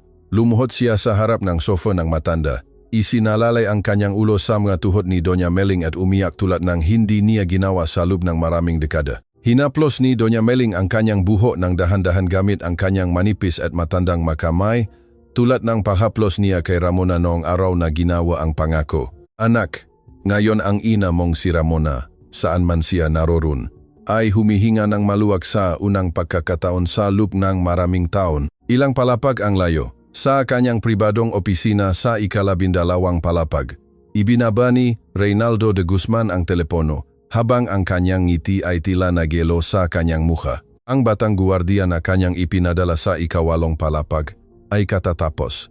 Lamang magulat na ang paglilipat kay Doña Meling ay pinigilan ng isang bagong pinuno ng seguridad na nagngangalang Danilo Perez. Walang kilalang ganoong pangalan si Reynaldo. Hindi siya kumuhang sinumang may ganoong pangalan na nanganghulugan lamang ng isang bagay. Si Maximiliano Ilustre y Roxas, ang may-aring kumpanya. Ang lalaking inakala ni Reynaldo na natutulog sa kanyang mansyon sa Forbes Park ay nagpadala ng sarili nitong pinuno ang seguridad sa ika-8 palapag ng The Ilustre Heritage Hotel noong gabing iyon nang hindi dumadaan sa mga opisyal na channel ng hotel. Ibig sabihin, may alam si Maximiliano. Muling nagsalin ng alak si Reynaldo sa kanyang baso. Ngunit sa pagkakataong ito, nangatal ang kanyang kamay. Sa unang pagkakataon sa loob ng maraming taon, naramdaman niya ang isang bagay na halos hindi na niya maalala kung paano tawagin. Takot. Muli niyang kinuha ang telepono. Tinawagan ang kanyang pamangkin na si Mario de Guzman. Mario, gumising ka, may problema tayo. Tito, halos alas 3 na madaling araw. Gumising ka, sabi ko may problema tayo. Nagpadala si Ilustre ngang sarili niyang tao sa hotel ngayong gabi. Naglagay siya ngang pinuno ngang seguridad sa ika-8 palapag na hindi sumusunod sa akin. Pinigilan nila ang paglilipat sa matanda. May gumagalaw, Mario, at hindi ito pabor sa atin. Nagkaroon ng katahimikan sa kabilang linya. Nang sumagot si Mario, mas gising na ang boses nito kaysa kanina. Tito, alam ko kung sino ang maaring nagsabi sa kanya. Sino? Ang kamadora sa ika-8 palapa. Ang babaeng may kakaibang tingin, si Santos Cruz. Matagal ko na siyang pinagdududahan. Nanatiling tahimik si Reynaldo. Hinawakan niya ng mahigpit ang kanyang baso. Mario, kailangan kong hindi makarating ang babaeng iyan sa opisina ni Clarissa Jose Sison bukas ng umaga. Naintindihan mo ba ang ibig kong sabihin? Naintindihan ko, Tito. Paano ko siya pipigilan? Walang pakialam kung paano. Ngunit pigilan mo ang babaeng iyan bago siya makarating doon. Kung marinig ni Clara ang sasabihin ng kamadorang iyan, bukas sa ganoong oras, pareho tayong pumipirma ng salaysay sa presinto Inibaba ni Mario ang tawag. Nanatiling nakatitik si Reynaldo sa kanyang baso ngala ng hindi gumagalaw. Sa labas ng bintana ng ika-12 palapag, patuloy na natutulog ang lungsod. Ngunit sa loob ng opisinang iyon, sa gitna ng katahimikan, ang isang lalaking naniwalang hindi siya maaring galawin sa loob ng maraming taon ay, katatapos, lamang mag-utos ng tanging bagay na hindi niya kailanman dapat ginawa. At ang babaeng kasalukuyang nakayakap sa matanda sa Suite 814 ay walang kamalay-malay na habang pinapakalma nito ang matanda, may nagpasya na hindi siya makararating sa opisina ng auditor bukas ng umaga. Ang maunang liwanag ng umaga ay nagsisimula nang magpinta ng kulay sa lungsod nang lumabas sa wakas si Ligaya mula sa Suite 814 ng The Illustre Heritage Hotel. Nakatulog si Doña Meling sa sofa na may kumot sa kanyang mga binti at may bakanteng tasa sa gilid. Si Danilo Perez, ang bagong pinuno ngang panggabing seguridad, ay nananatiling nakatayo sa pasilyo. May tindig ngang isang taong walang balak umalis doon hanggat hindi dumating ang kanyang kapalit. Bago bumaba sa lobby, inilabas ni Ligaya ang kanyang cellphone mula sa bulsa ngang apron. Ang mensahe mula kay Ati, Clarissa Jose Sison ay naroon pa rin sa screen. Sumagot siya ngang isang linya, "Papunta na po ako sa inyong opisina ngayon, Ati. Dala ko po ang inyong hinihingi at marami pa." Sumagot si Clara sa loob ng kulang sa 1 minuto. "Hinihintay kita. Darating ang address sa cellphone mo sa loob ng 30 segundo. At pakiusap, Aling Ligaya, huwag kang sasakay ng taxi sa tapat ng hotel. Maglakad ka na, 2 kanto patungong Hilaga at doon ka sumakay. Mahalaga ito." 2 beses na binasa ni Ligaya ang mensahe. Ang salitang mahalaga ito ay hindi na kailangan ng karagdagang paliwanag. Alam din ng auditor na may gumagalaw sa dilim, bumaba siya gamit ang elevator na Mgakawani. Tinawid niya ang pangunahing lobby ng tahimik. Si Sarah May, ang receptionist sa panggabing shift, ay bahagyang tumingin nang makita ang kamadora. Sa loob ng isang sandali, nagtagpo ang tingin ng 2 babae sa walang taong lobby. At sa sandaling iyon, gumawa ng isang kilos si Sarah May na hindi inaasahan ni Ligaya. Bahagya siyang tumango isang maliit, halos hindi mapansing kilos. Ngunit ito ang kilos ng isang taong matagal nang nananahimik at sa wakas ay naglakas loob na magpakita, nang walang salita, na naunawaan niya ang lahat ng nangyayari. Tinugon ni Ligaya ang kilos na iyon at nagpatuloy sa paglalakad patungo sa pinto ng Kawani. Nang lumabas siya sa daan, ang hangin ng umaga ay sumalubong sa kanyang mukha ng may malinis at malamig na pakiramdam. Naalala niya ang utos ni Clara. Naglakad siyang 2 kanto patungong Hilaga sa kahabaan ng Espanya Boulevard. Ang daan sa oras na iyon ay halos wala pang tao. May ilang tindero pa lamang na nagsisimulang mag-ayos ng kanilang paninda sa bangketa at may amoy ng kape mula sa isang convenience store na bukas ng 24 oras. Kalahating kanto bago ang tawiran kung saan plano niyang sumakay ng taxi, may napansin si Ligaya. Isang madilim na kotse na nakaparada sa tapat ng daan, may andar ang makina at may maitim na bintana tinted. Walang kakaiba sa isang kotseng, nakaparada sa ganoong oras sa ganoong lugar. Ngunit may isang bagay sa sasakyang iyon na nagbigay sa kanya ng babala nang hindi niya alam kung bakit. Ang dahan-dahang andar ng makina, ang eksaktong posisyon ng kotse sa tapat ng gilid ng pinto ng hotel, at ang driver na hindi niya ganap na makita sa likod ng maitim na bintana, ngunit nakikita niya ang anino nitong gumagalaw pasulong tuwing humahakbang siya. Naramdaman ni Ligaya ang mabilis na tibok ng kanyang puso. Naalala niya ang salita ni Clara, mahalaga ito. Naalala niya ang magasalita ni Maximiliano kagabi. Sa anumang paraan, huwag mong ipapaalam sa pamunuan. Naalala niya ang mukha ni Reynaldo de Guzman na nakita niya ng maraming beses sa pasilyong ika-12 palapag ang madaling ngiti na tila sobra. At naunawaan niya sa isang sandali na ang taong nasa loob ng sasakyang iyon ay hindi isang aksidente. Ilang kanto ang layo, ibinaba ni Mario de Guzman ang kanyang cellphone sa loob ng kotse na kanya mismong ipinarada sa tapat ng hotel. Halos 1 oras na ang nakalilipas. Natanggap niya ang utos ng kanyang tito sa gitna ng gabi at dumating sa mabilis na oras. Malinaw ang utos, pigilan si Ligaya bago ito makarating sa opisina ng auditor. Kung paano niya ito gagawin ay nasa kanya na ang desisyon. Si Mario ay 26 na taong gulang, may ambisyong ipinagkakamali niyang talino, at may paniniwalang ang mahihirap na bagay ay nangyayari lamang sa ibang tao. Nakita niyang lumabas si Ligaya sa hotel. Nakita niyang naglakad ito patungong Hilaga. Pinaandar ang makina ng kotse, naghintay na makalayo ito ng dalawang kanto, pagkatapos ay binitiwan ang preno at dahan-dahang gumalaw, nananatiling kalahating kanto ang layo sa babay. Walang balak saktan si Mario ng pisikal. Hindi siya ganong uringang tao. Ang kanyang plano ay harangin ito sa isang gilid ng daan, magpakilala bilang kinatawan ng hotel na may dalang sobrang pera, magalok ng malaking halaga bilang kabayaran sa kanyang serbisyo kapalit ng isang pirmadong resignation letter sa mismong sandaling iyon, at dalhin ito pabalik sa hotel upang pirmahan ang mga dokumento sa harap ng abogadong kaibigan kanyang tito. Simple ang plano, malinis, walang gulo, at sa isip ni Mario ay madaling gawin. Ang hindi alam ni Mario ay 3 sasakyan ang layo sa likod ng kanyang kotse. May isa pang sasakyang sumusunod sa kanya kanina pa, isang simpleng itim na sedan, walang anumang marka. At sa loob ng sedan na iyon, sa tabi ng driver, may nakaupong isang may edad ng lalaki na may kalmadong tindig. Nakasuot ng Amerikana ng concierge ngunit hindi nasa oras ng trabaho. Hindi umuwi si Mang Aurelio de la Cruz matapos ang kanyang shift. Nakatanggap siya sa kanyang cellphone 20 minuto ang nakalilipas ng isang maikling mensahe mula kay Maximiliano Ilustre. Mang Aurelio, kung lalabas si Aling Ligaya sa hotel ng mag-isa, sundan ninyo siya. Abala si Danilo sa ikawalong palapag. Huwag ninyo siyang iwang walang proteksyon. Magpapadala ako ng kotse riyan sa loob ng 5 minuto. Itinabi ngang matanda ang cellphone nang hindi sumasagot. Nahintay siya sa pinto ng hotel hanggang sa sumenyas sa kanya si Danilo mula sa lobby na pababa na si Ligaya. Lumabas siya sa pinto ng mga kawani.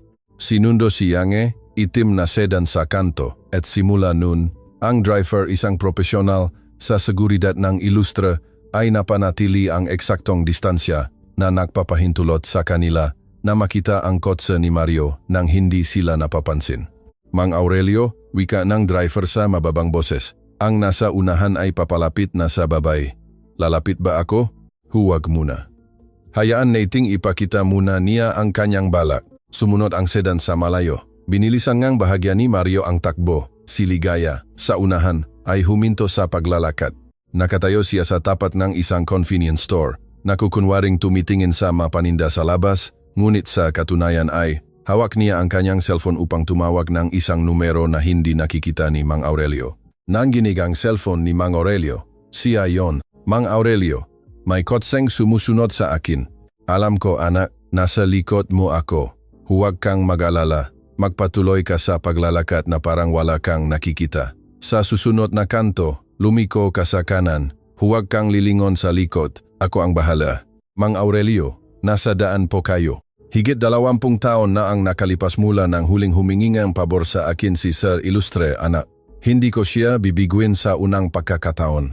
Naramdaman ni Ligaya ang muling pakpuno ng luha sa kanyang mata, ngunit pinigilan niya ito. Inibaba niya ang tawag. Itinabi ang cellphone. Naglakad patungo sa kanto. Lumiko sa kanan tulad ng sinabi ni Mang Aurelio.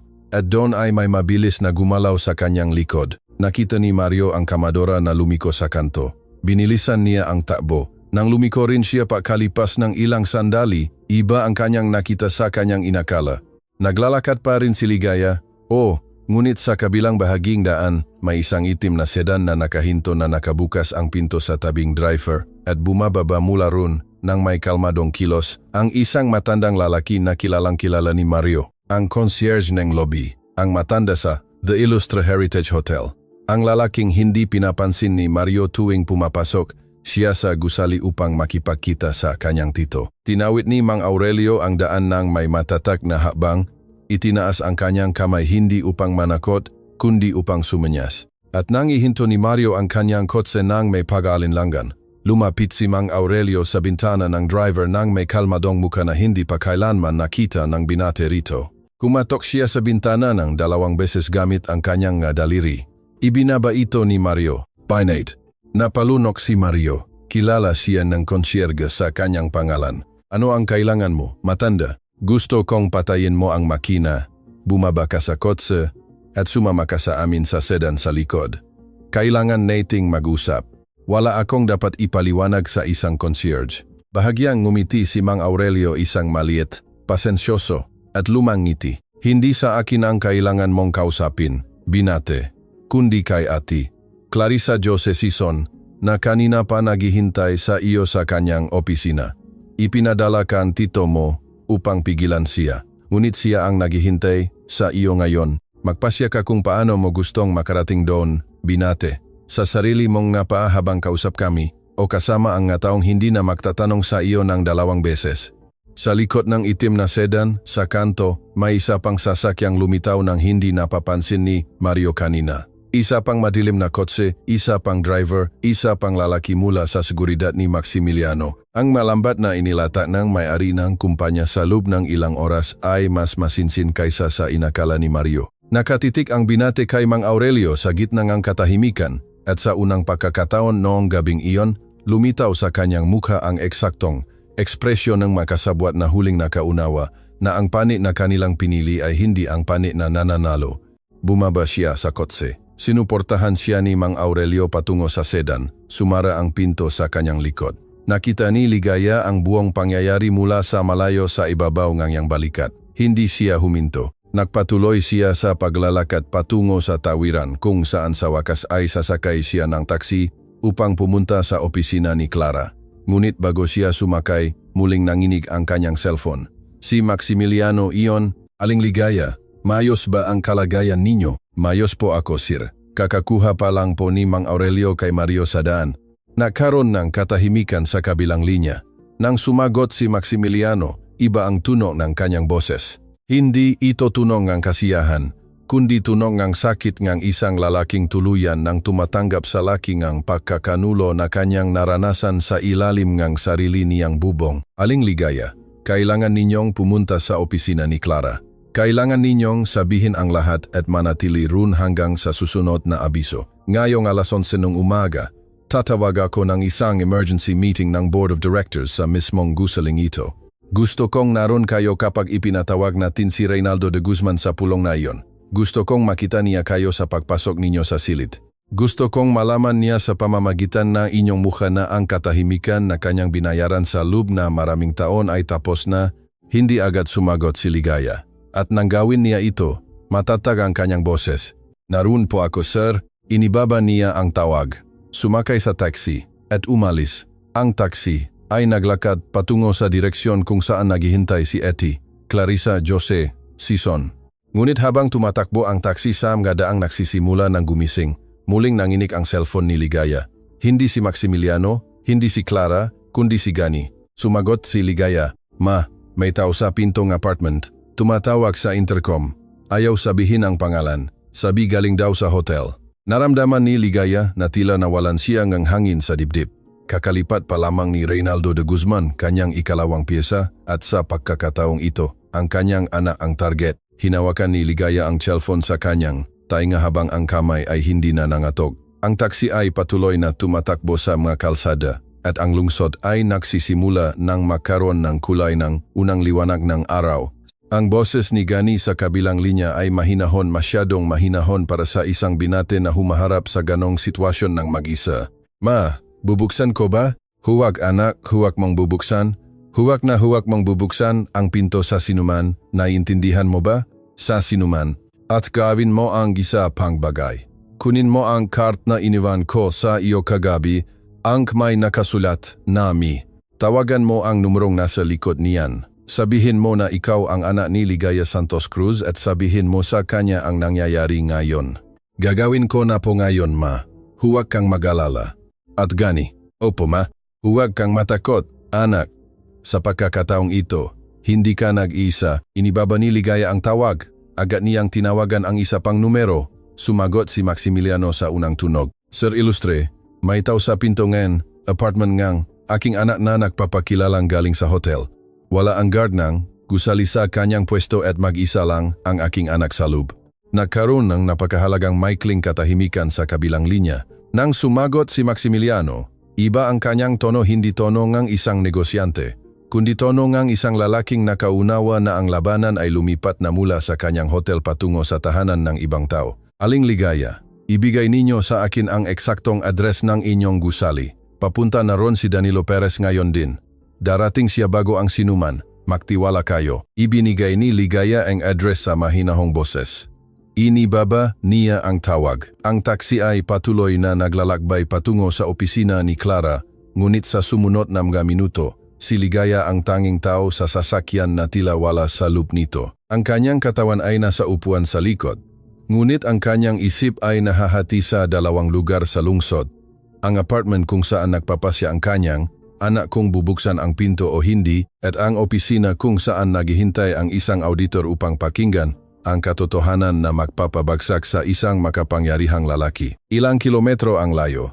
Sa pinto ng apartment ng Pamilya Santos Cruz, ang isang lalaking naka-Amerikano ay patuloy na pumipindot sa intercom habang tumitingin sa kanyang cellphone. May dala siyang puting sobre sa kanyang kilikili at may mukhang isang taong gumagawa lamang ng tungkuling binabayaran ng malaki.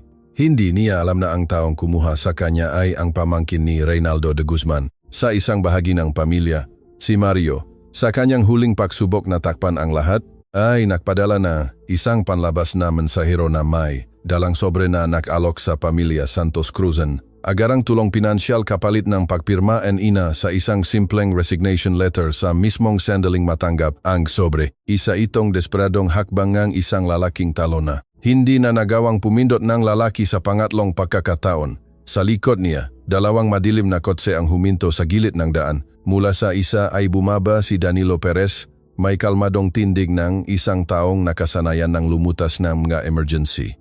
Mula sa isa naman ay bumaba ang isang binate na may dalang kitang-kitang ID ng panggabing seguridad ng Ilustra. Lumapit si Danilo sa lalaki. Hiniling niya rito, nang hindi nagtataas ng boses, na magpakilala. Nang makitang lalaki ang ma-ID ng seguridad, sinubukan nitong umatras. Pinihilan siya ni Danilo sa pamamagitan NG 1 kilos, NG kamay. Ang sobrang dala ninyo, sir, ay may kinalaman sa isang binate. Ang bagay na iyon sa bansang ito ay nangangailangan ng partikular na dokumentasyon. Hihilingin ko sa inyong sumama sa amin sa presinto ngang barangay. Kasalukuyan na pong ipinapadala ang reklamo ngayon din. Kung ang layunin ninyo ay magatit lamang ng isang inosenteng papel, walang magiging problema. Kung iba iyon, wala rin kayong magiging pagkakataon na magimbento ngang kwento sa daan. Hindi sumagot ang lalaki. Hinayaan niyang akayin siya patungo sa isa sa mga madidilim na kotse. Samantala, ang pangalawang lalaki ngang koponan ay lumapit sa intercom ng gusali. Pinindot niya ang apartment NJMJ a Santos Cruz. Agad na sumagot ang boses ni Gani. Opo, binate, galing ako sa koponan ni Sir Ilustre. Inabisuhan kami ng inyong ina.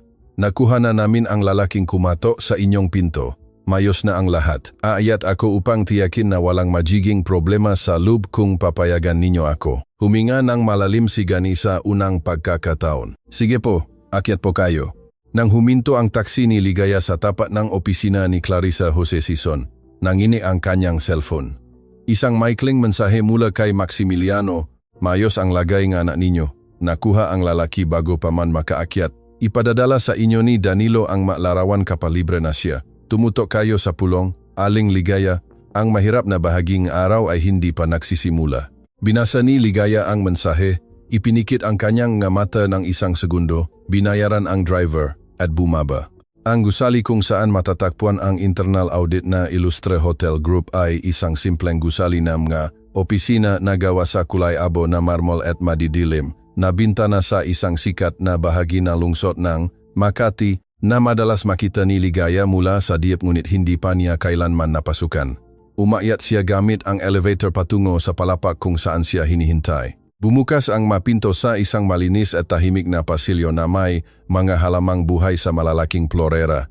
Lumabas si Ate Clarissa Jose Sison upang salubungin siya ng personal, isang matatak na babay, naka-Amerikano ng formal. Nang makita si Ligaya, gumawa siyang isang bagay na hindi inaasahan ng kamadora. Binati niya ito ng may parehong profesional na pagalang na ibibigay niya sa isang mataas na opisyal ng kumpanya. Aling Ligaya, pasok po kayo. Kanina pa po namin kayo hinihintay. Napatigil si Ligaya sa pasilyo ng ilang sandali.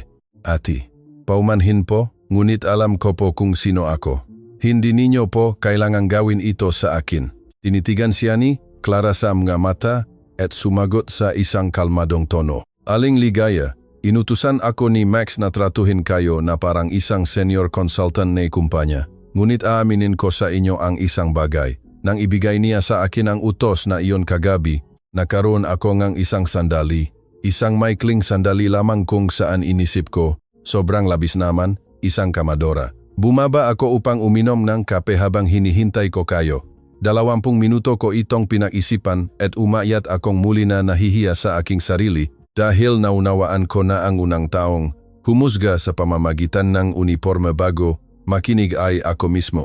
Paumanhin po at hihilingin kong payagan ninyo akong makinig sa inyo ngayon nang may buong atensyon na nararapat sa inyo. Hindi agad sumagot si Ligaya at nang gawin niya ito, bahagya siyang ngumiti isang maliit, pagod at magandang ngiti. Maraming salamat po sa katapatan.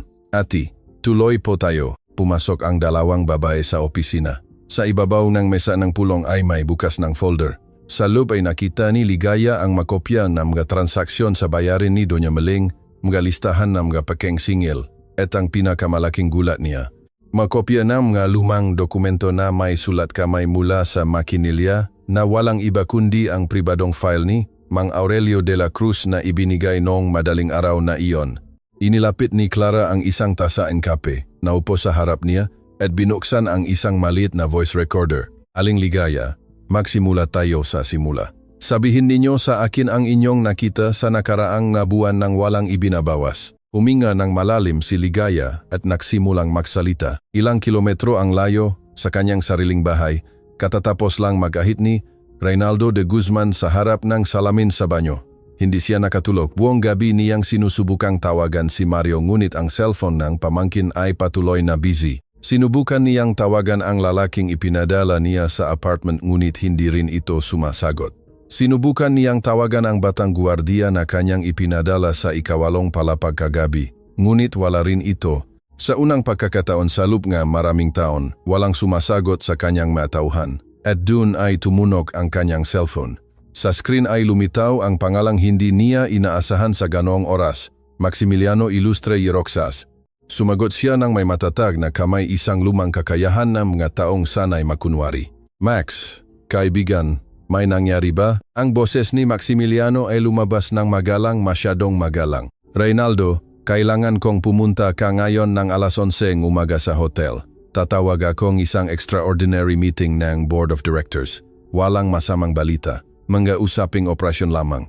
Maaari mo bang kumpirmahin na naroroon ka? Siyempre naman, Max. Naroroon ako. Isang huling bagay, Reynaldo. Magsuot kang formal. May madarating na tao mula sa labas ng kumpanya. O makpormal ako, Max. Huwag kang makalala. Hihintayin kita. Kaibigan. Inibaba ni Maximiliano ang tawag. Nanatiling nakatitig si Reynaldo sa salamin ng matagal. Kaibigan, ang salitang iyon ay tila tunok ng pamamaalam. Ngunit si Maximiliano ay palaging isang direktang tao. Kung may hinalaman ito, hindi siya tatawagan nito ng ganito, kundi ipapahanap siya nito. Natapos mag-ahit si Reynaldo. Nagsuot ng isa sa kanyang pinakamagagandang suit, uminom ng kape ng mabilis, at umalis patungo sa The Illustre Heritage Hotel nang may parehong madaling initi na nagbukas ng maraming pinto sa kanyang buong buhay. Sa eksaktong alas 11 ng umaga, ang boardroom na hotel ay puno na. Ang mga miyembro ng Board of Directors, mga may edad ng negosyante, mga matagal ng legal advisors ng kumpanya, at 2 regional directors na lumipad gamit ang MJA, pribadong, aeroplano, ay nakaupo. Sa paligid NG malaking mesa, nagawa sa kaoy, na roble og si Ati. Clarissa Jose Saison ay nasa dulo nga mesa na may bukas na laptop. Si Mang Aurelio de la Cruz ay nakaupo sa gilid ng dingding, kalmado na may dalang makapal na sobre sa kanyang natuhod. Si Danilo Perez ay nakatayo sa tabi ng Pinto, abang nakakrus ang minagabisig.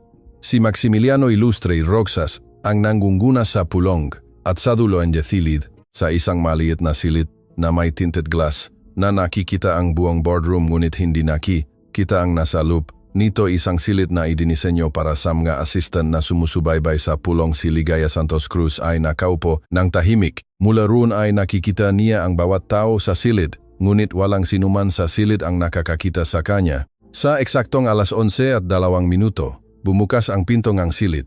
Pumasok si Reynaldo de Guzman ng may madaling ngiti. Ang kanyang suite ay walang lukot at binati ang mamiyembro ng board. Binati niya si Maximiliano sa pamamagitan ng isang matatak na kamay. Naupo siya sa kanyang pwesto sa kanan ng may-ari ng kumpanya.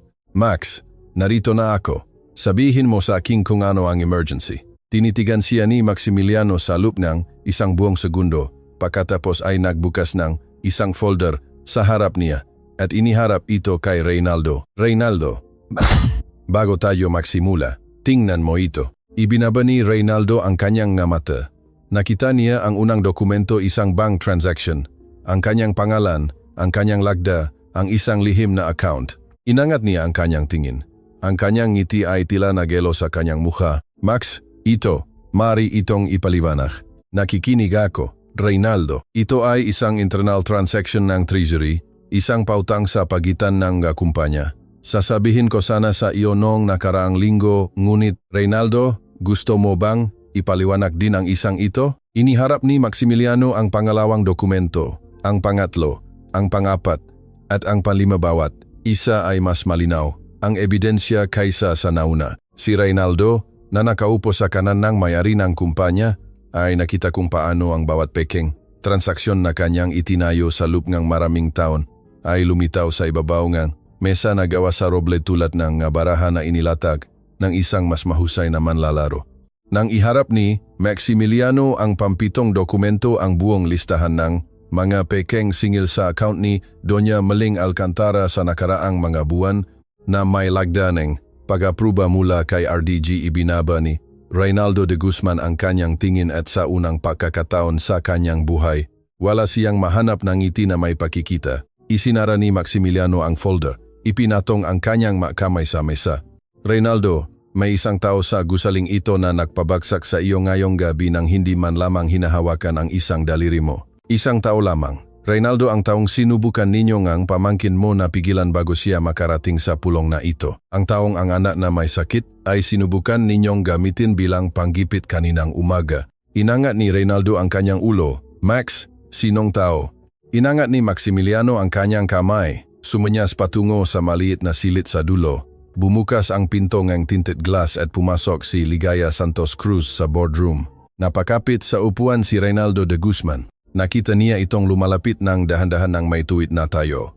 May suot pa ring apron ng hotel sa ibabaw ng kanyang uniforme at may kalmadong mamata ang isang babaeng naging anino lamang sa kanyang manipasilyo sa loob ng maraming taon. At naunawaan niya sa sandaling iyon na ang taong pinili niyang tratuhin na parang isang kagamitan ay ang tanging tao sa gusaling iyon na hindi kailanman nakalimot na maging tao. Tumadyo si Maximiliano. Reynaldo, bago magsalita ang abogado at ang miyembro ng board, magsasalita muna ang babaeng ito dahil ang unang taong may karapatang magsabi sa iyo ngayong ginawa ay hindi ako, kundi siya at si Ligaya Santos Cruz na nakatayo sa gilid ng mesa na gawa sa roble. Sa harap ng lalaking sumubok na magpawala sa kanya kaninang umaga ay nagbukas ng kanyang bibig upang magsalita. Nanatiling nakatayo si Ligaya. Ang boardroom ng The Illuster Heritage Hotel ay nakatitig sa kanya sa katahimikan. Ang mga miyembro ng board, ang mga legal advisors, ang mga regional directors mataong sa ibang pagkakataon ay hindi makikinig sa isang kamadora sa ganong mesa ay naghihintay ng walang kilos na ibinibigay sa isang taong malapit ng magpabagong hangin sa silid. Si Reynaldo de Guzman ay nananatiling nakaupo sa kanan ni Maximiliano. Nawala na ang kanyang ngiti. May bakas sa kanyang mukha ngang isang lalaking nakikita ang kanyang sarili sa unang pagkakataon mula sa labas. Huminga ng malalim si Ligaya. Inisip niya ang kanyang ina na si Ramona na nangarap na makita siyang makapagtapos ng pag-aaral. Inisip niya si Gani na kaninang umaga ay nagbukas ng pinto ng kanilang bahay sa mga hindi kilalang tao ng walang kaba. Inisip niya si Doña Meling na mag-isang hinarang ang dalawang lalaking hotel ng may matatak na boses. Inisip niya si Mang Aurelio na nagtagong isang sobresalup ng 15 taon para sa isang taong handang magbasa nito. Inisip niya ang kanyang sarili habang dahan-dahang napapaupo sa sahig ng pasilyo ang ikawalong palapag hawak ang cellphone ng doktor sa kanyang tainga at nagsimula siyang magsalita. Sir de Guzman, nilinis ko ang inyong opisina sa loob ng maraming taon. Nilinis ko ang nabaso sa gilid ng mesa. Nilinis ko ang alikabok sa mga frame ng mga larawan. Nilinis ko ang mapapel na inilalaglag ninyo sa sahig nang hindi kayo yumuyuko pangkunin ang maito. Ginawa ko ito palagi ng may pagalang dahil itinuro sa akin ng aking ina na ang trabaho ay trabaho. Ngunit may mabagay din akong nakita, sir. Nakita ko ang maliliit na bayarin na ipinapasa sa ilalim ng desk na inyong nilalagdaan nang hindi tinitignan ang taong tumatanggap nito. Nakita ko ang isang matandang babae na nagngangalang Doña Meling na naninirahang mag-isa sa gusaling ito bago pa man ako magtrabaho rito, na nakatatanggap ng mga singil sa mga bagay na hindi naman niya hiningi. Nakita ko ang inyong pamangkin, si Mario, na lumalabas sa hindi oras sa pinto, ng kawani na may dalang folder. Maraming bagay po akong nakita, sir. At sa looban, maraming taon, ay hindi ko ito sinabi dahil ang aking anak ay dumedepende sa gamot at dahil kayo, nang hindi ninyo nalalaman, ang may-ari nga aking pananahimik. Ang silit ay nasa ilalim ng ganap na katahimikan. Ibinaba ni Reynaldo ang kanyang tingin. Kagabi, may nangyari na nagalis sa akin na pananahimik na yon. Kagabi, isang lalaking hindi ko kilala ang tumayo sa pasilyo nga aking palapag at nagtanong sa akin nga, isang bagay na walang sinumang nagtanong sa akin noon. At kaninang umaga, ang parehong lalaki ang nag-alaga sa aking anak nang magpadala kayo, sir, ng isang mensahero sa pinto ng aking bahay upang bilhin ang aking pamilya sa pamamagitan ng isang sobre. Ayokong magsalita tungkol sa aking sarili ngayon, sir. Gusto kong magsalita tungkol kay Doña Meling. Dahil si Doña Meling ang taong nag-isa kagabi sa isang silid sa harap ng dalawang lalaking gustong magpaalis sa kanyang tahanan. At siya ang taong ninakawan ninyo sa loob ng maraming buwan. Alam ninyong wala siyang kalaban-laban. At sa taong iyon, sir, wala akong hihilingin para sa aking sarili. Hihilingin ko lamang na ibalik ninyo sa kanya ang lahat ng inyong kinuha hanggang sa huling sentimo. At hihilingin ko rin na humingi kayo ng tawad sa kanya ng personal, nakatitik sa kanyang mukha bago magpasya ang silid na ito kung ano ang gagawin sa inyo. Hindi sumagot si Reynaldo.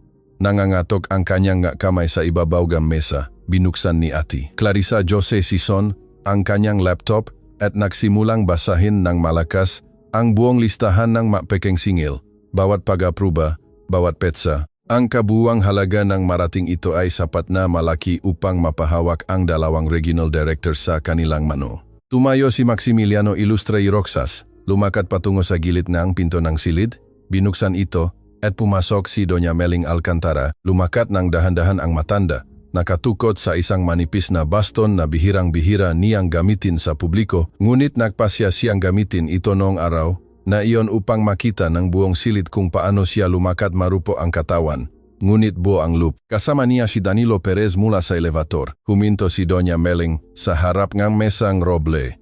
Tinitigan niya si Reynaldo. Sir de Guzman, iniwan sa aking asawa ang lugar na ito bilang aking huling tahanan. Nagtiwala ako sa hotel na ito at nagtiwala ang hotel na ito sa inyo.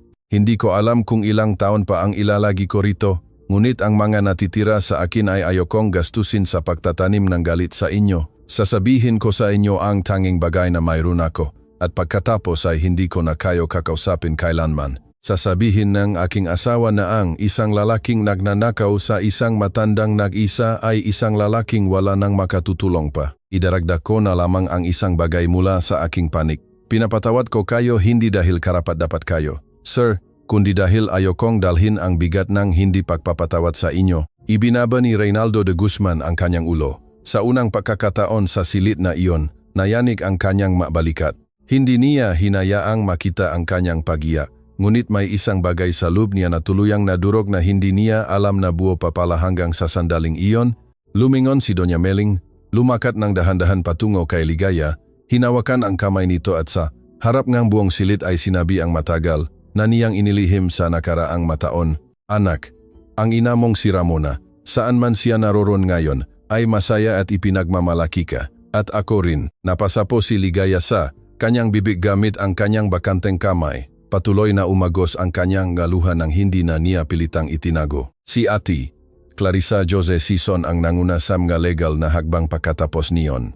Si Reynaldo de Guzman ay tinanggal sa kanyang tungkulin sa mismong pulong na iyon. Tinanggap niya, kasama ang kanyang abogado, ang isang kasunduan ng pakikipagtulungan na naglalaman ng ganap na pagbabalik ng lahat ng halagang napatunayan. Ang pagsuko nga ari-arian upang takpan ang manawala at ang paharap sa mga kaukulang kasong sibil. Si Mario de Guzman, ang pamangkin, ay pumirma na sa opisina ni Clara kanina pang umaga bago ang pulong ng board ng isang salaysay kung saan ibinigay niya ang lahat ng detalye ng operasyon kapalit ng mas maayos na proseso. Si Mang Aurelio de la Cruz ay nakaupo sa tabing dingding, habang hawak ang bakanteng sobre sa kanyang matuhod. Sa unang pagkakataon sa loob ng 15 taon, ang kanyang file ay hindi na isang tahimik na bigat kundi naging katarungang may lagda.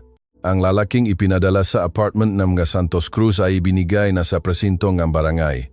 Ang guard ng gusali, si Mang Lisandro, ay natakpuang nakakulong sa silid ng mga kagamitan kung saan siya inilagay upang maalis sa kanyang pwesto habang ginagawa ang plano. May malitsiyo ang pasasano at mas malaki ang kanyang takot kaysa sa pinsalang pisikal. Personal na sinagot ni Maximiliano ang pagpapagamot kay Mang Lisandro at ang tulong sa kanyang pamilya. Bago matapos ang pulong, muling nagsalita si Maximiliano Ilustre y Roxas. Mamiyembro ng board, walang anuman sama nangyari ngayong araw ang magiging possible kung wala ang 3 taong kailangang banggitin ng kumpanyang ito ng malakas. Si Mang Aurelio de la Cruz, na nagtago sa lubang 15 taon ng file na katatapos lang nating basahin. Si Doña Meling Alcantara, na mag-isang naghintay habang hinaharap ang kumpanyang ito dahil naniniwala siya sa isang babaeng may dalang anak na hindi sa kanya. At si Aling Ligaya Santos Cruz, na ngayong gabi ay nagbukas ng pinto na ako bilang may-ari ng kumpanyang ito, ay pinanatiling sarado dahil sa takot sa loob ng maraming taon. Sa kanilang 3, may utang tayo na hindi mababayaran ng kahit anong sweldo. Ang maaari nating gawin ay huwag magkunwaring walang nangyari. Huminga ng malalim si Maximiliano at nagpatuloy. Simula ngayong araw, sa bawat hotel ng Ilustre Hotel Group, magkakaroon ng isang bagong posisyon, ang tanggapan para sa pagtatanggol ng mga mahihinang panauhin, Office for the Defense of Vulnerable Guests. Ang layunin nito ay protektahan ang mga may aged ng panauhin, ang mga nag-isa, at ang mga nasa mahinang kalagayan laban sa anumang katiwalian na gagawin ng sariling empleyado ng hotel. Ang tanggapang iyon ay makakaroon ng direktang autoridad sa ibabaw gang pamunuan ng bawat hotel at direktang mag-ulat sa Pangulo ng kumpanya nang hindi dumadaan sa anumang general manager. Ang unang mamumuno sa tanggapan para sa pagtatanggol ng mga mahihinang panauhin ng Ilustre Hotel Group ay si Aling Ligaya Santos Cruz.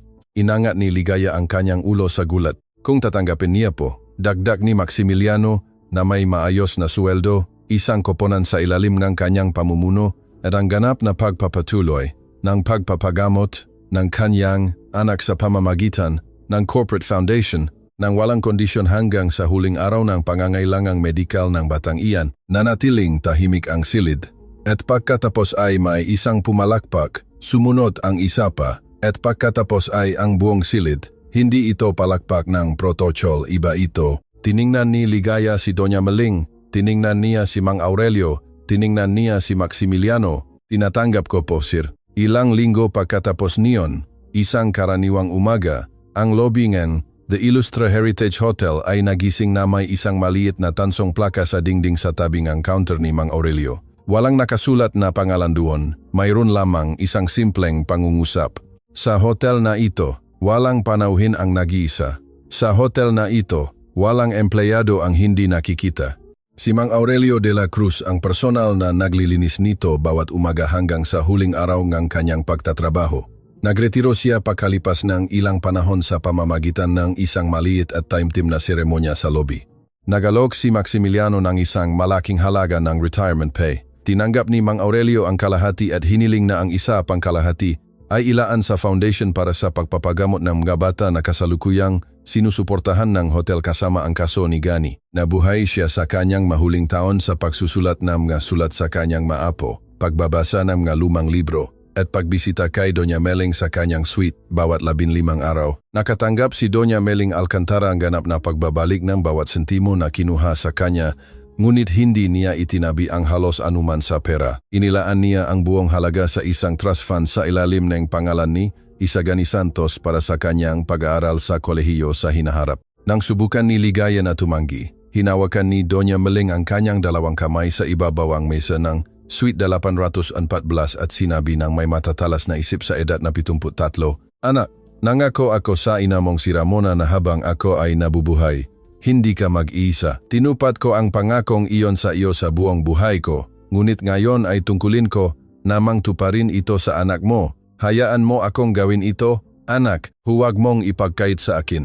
Hindi nakasagot si Ligaya, isinalalay na lamang niya ang kanyang ulo sa balikat ng matanda. Si Reynaldo de Guzman ay ganap na sumunod sa kasunduan ng pagbabalik ng pera. Nawala ang kanyang bahay, nawala ang kanyang pangalan sa industriyang hotel, at nawala ang kanyang kaibigan sa mataas na lipunan na sumuporta sa kanya sa loob ng maraming dekada. Ang kanyang pamangkin na si Mario naman ay pumili ng ibang daan. Matapos harapin ang katarungan, nag-enroll siya sa isang kurso tungkol sa etika sa negosyo at pagalipas ng ilang panahon, ay nagpadala siya kay Ligaya ng isang maikling sulat kamay na humihingi ng tawad ng walang hinihinging kapalit.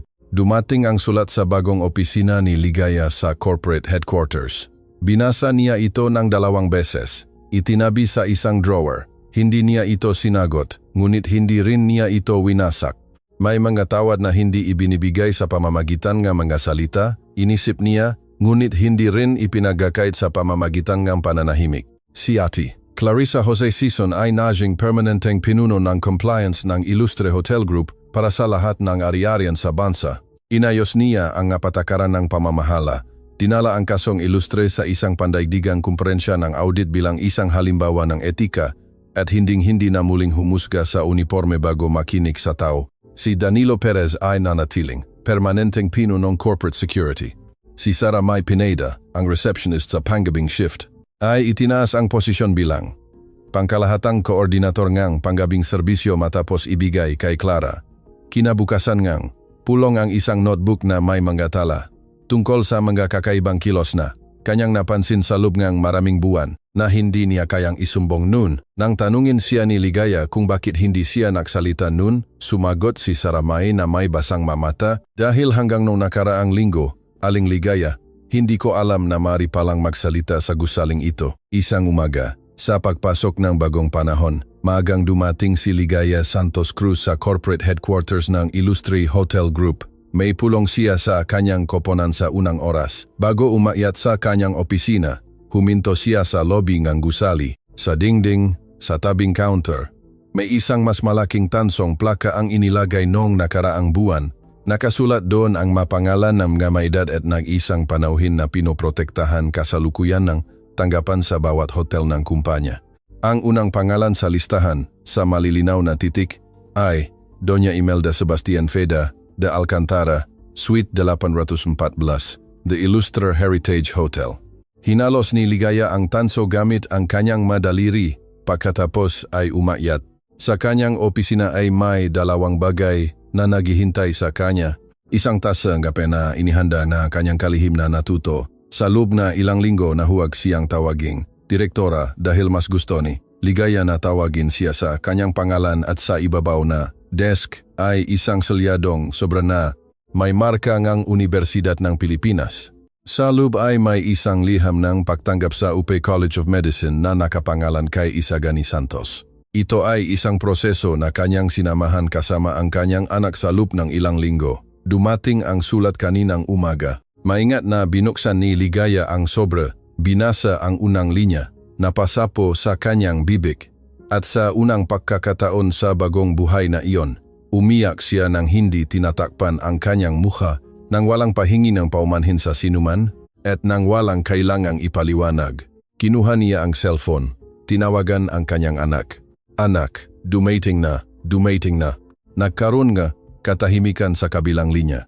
Pagkatapos ay sumagot si Gani sa isang matatag at buhay na boses. Ma, kapag naging doktor na ako, gagamutin ko ng libre ang maanak ng mababaeng naglilinis ng magusali tulad ng sa iyo. Ipinapangako ko po ma. Hindi agad nakasagot si Ligaya. At nang gawin niya ito, malambot ang kanyang boses. Anak, ang lola mong si Ramona ay nakatingin sa iyo ngayon at nakangiti. Inibaba niya ang tawag. Lumakad siya patungo sa bintana ng opisina. Tiningnan niya ang lungsod sa ibaba habang gumigising. Dinukot niya mula sa bulsa ang kanyang Amerikana ang isang maliit na lumang card na may kupas ng sulat na kanyang itinabi mula pa noong unang gabi upang walang ana ang dumedepende muli sa pananahimik ng kanyang ina, M.I. Binasa niya itong muli, itinabi, at sinabi ng malakas habang nakatingin sa lungsod isang linya para sa kanyang sarili at para sa lahat na mga wala na. Ma, Doña Meling, narito na ako at hinding-hindi na ako mananahimik muli. May mga naniniwala na ang may-ari ng isang lugar ay ang taong pumipirma ng maseke, ang may hawa ng master key, o ang pumapasok sa gusali na may mayos na suite at magalang na bati. Ang kuwento ni Ligaya Santos Cruz ay umiral upang ituro sa atin ang kabaliktaran. Ang tunay na may-ari ng isang lugar ay ang taong nag-alaga rito kapag walang nakatingin. Ang naglilinis ng may paggalang sa silid ng isang matandang nag-iisa at itinuturing itong parang isang ina. Ang matandang concierge na nagtatago sa katahimikan sa loob ng 15 taon ng isang sobre na hindi sa kanya. Ang kamadora na naglalakas loob na magbanggit ng isang pangalan ng malakas. Alam na ang pangalang iyon ay maaring maging kabayaran ng lahat ng kanyang mayroon. Ang manangapi sa iba sa paniniwalang ang uniforme ang nagtatakda. Nang halaga ng tao ay palaging nakalilimot sa parehong bagay. Kung minsan, ang taong mas nakakaalam tungkol sa lugar kung saan mo inaakalang ikaw ang nagutos ay ang taong hindi mo kailanman tinanong ng anuman. At kapag ang taong iyon ay nagpasya sa wakas na magsalita, hindi niya kailangang magtaas ng boses, kailangan lang niya ng isang tawag sa gitna ng isang pasilyo at ang buong mundo nang hindi nalalaman kung bakit ay hihinto upang makinig sa kanya.